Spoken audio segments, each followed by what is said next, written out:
வணக்கம். வேல்மாறல் சேனலுக்கு உங்களை அன்புடன் வரவேற்கிறேன். கனவில் அடிக்கடி பாம்பு வருதா? ஒரு தடவை இல்ல, திரும்ப திரும்ப பாம்பு கனவில் வந்துகிட்டே இருந்தா, அது சாதாரண கனவா? இல்ல வாழ்க்கையில் நடக்கப் போகும் ஒரு மாற்றத்திற்கான அறிகுறியா? நம்ம முன்னோர்கள் பாம்பு கனவுகள்ல சாதாரணமா எடுத்துக்கல.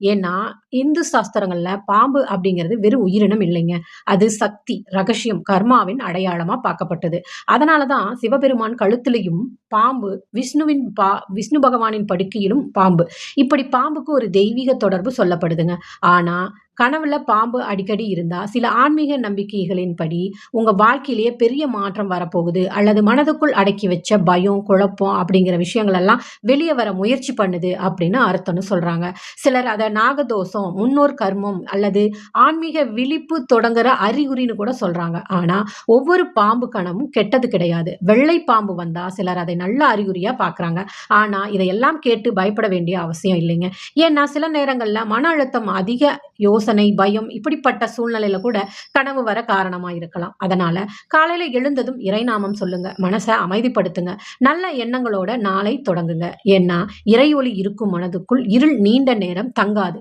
இதே மாதிரி மறைக்கப்பட்ட ஆன்மீக ரகசியங்களுக்காக வேல்மாறல் சேனல சப்ஸ்கிரைப் பண்ணி இணைஞ்சிடுங்க. லைக் பண்ணுங்க, ஷேர் பண்ணுங்க. Thank you.